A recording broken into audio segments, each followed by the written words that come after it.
Kembali di iNews Siang bersama saya Kevin Pakan. Pemirsa, ribuan warga di kota Depok dan Purwakarta turun ke jalan menyuarakan dukungan untuk Palestina.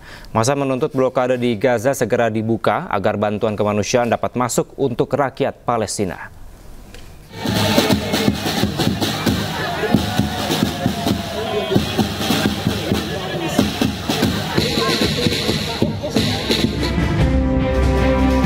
Global March to Gaza hadir memeriahkan Car Free Day di Jalan Margonda Raya, Kota Depok, Jawa Barat.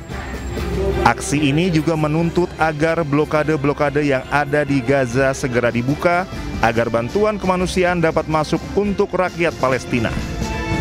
Ribuan partisipan berjalan di jalur CFD sambil membentangkan bendera raksasa merah putih dan Palestina. Tidak hanya itu, massa juga membawa poster berisi seruan dukungan untuk rakyat Palestina.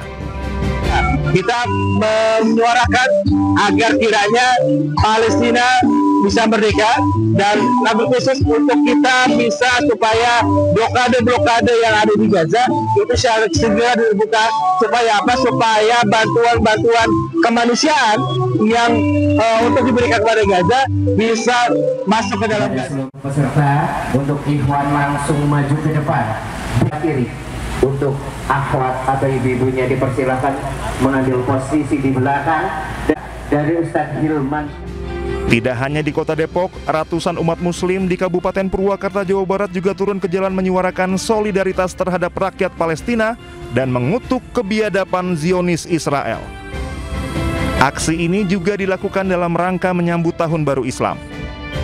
Massa berjalan di Jalan Raya Sudirman Pasar Jumat menuju pertigaan BTN Pusat Kota Purwakarta sambil menyerukan kecaman terhadap Zionis Israel. Aksi solidaritas perjuangan rakyat Palestina ini berjalan kondusif dan mendapat pengawalan ketat dari kepolisian. Dari Depok dan Purwakarta, Jawa Barat, iNews melaporkan.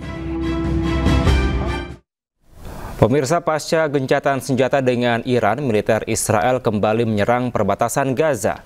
Akibat serangan brutal itu, 80 warga Gaza tewas, ratusan lainnya luka-luka.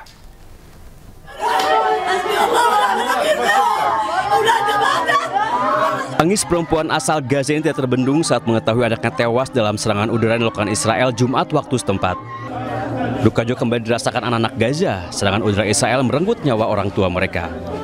Media lokal melaporkan serangan brutal Israel menghantam kamp pengungsian di wilayah Al-Rimal bagian barat Gaza.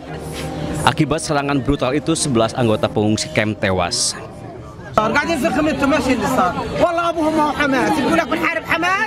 كذابين والله ابوهم ما في هو حماس ابوهم ولا لونين اثنين انطمطم بالرمل هو واولاده 10 تنفار وامه معاه 11. Dalam kondisi seadanya, warga yang selamat menggelar sholat jenazah untuk kerabat mereka yang tewas. Setelah menyepakati gencatan senjata dengan Iran, militer Israel kembali menyerang jalur Gaza. Selama 24 jam, militer Israel terus membombardir permukiman warga dengan bom darat hingga serangan udara.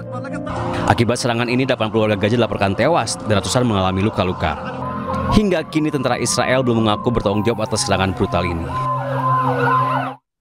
Di tengah kelaparan dan serbuan genosida Zionis, warga Gaza Palestina diduga menerima bantuan tepung gandum dari Israel yang bercampur narkoba dan pil infertilitas.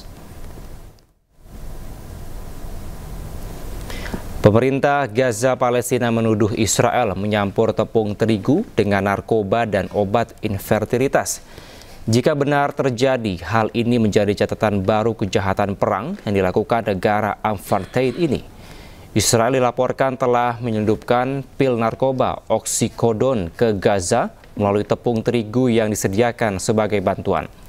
Komite Anti Narkoba Gaza mendesak warga untuk berhati-hati dan memeriksa makanan yang berasal dari bantuan Israel dan Amerika Serikat. Diketahui GHF atau Yayasan Kemanusiaan Gaza yang didukung Israel dan Amerika Serikat memulai operasi distribusi makanan di Gaza pada 26 Mei lalu.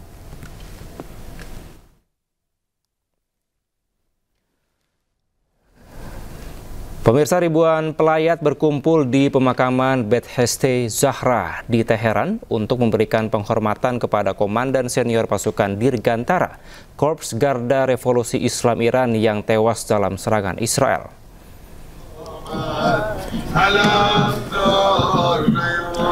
Warga Teheran, Iran menghadiri pemakaman Komandan IRGC Amir Ali Hajizadeh dan Mahmoud Bagheri sebagai penghormatan terakhir.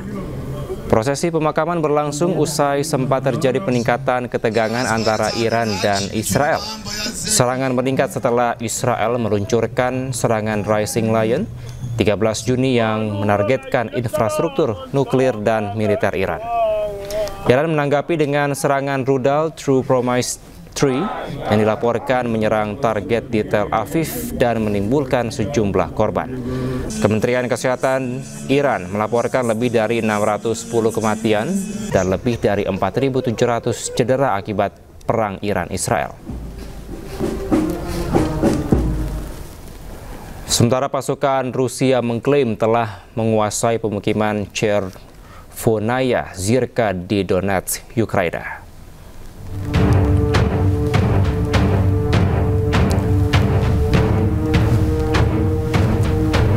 Serangan roket Rusia menyebabkan puluhan bangunan rusak parah di Donetsk, Ukraina. Sebelumnya pasukan Rusia menyerbu desa Zaporozhye dan Yalta. Pesawat serbu dari Brigade Senapan Bermotor Penjaga ke-36 tanpa melambat menyerbu ke Chervonaya Zirka.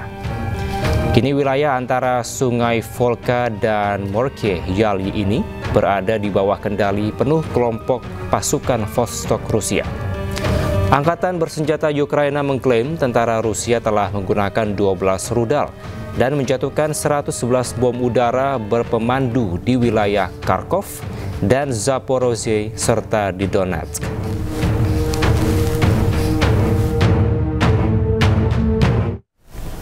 Ribuan demonstran Thailand kembali berunjuk rasa menuntut Perdana Menteri Paetongtarn Shinawatra mundur. Warga Thailand marah atas kasus sengketa perbatasan dengan Kamboja. Sekitar 4.000 demonstran memenuhi jalan di sekitar Monumen Perjuangan Bangkok. Kemarahan publik meningkat setelah bocornya panggilan telepon antara Shinawatra dan mantan Perdana Menteri Kamboja Hun Sen.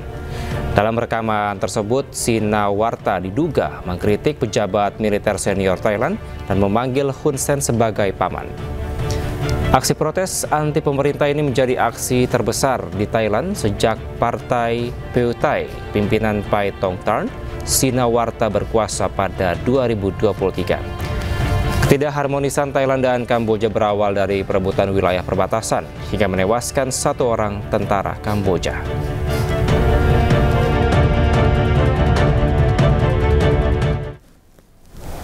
Pemirsa, kebakaran hutan melanda beberapa distrik di Provinsi Izmir, Turki Barat.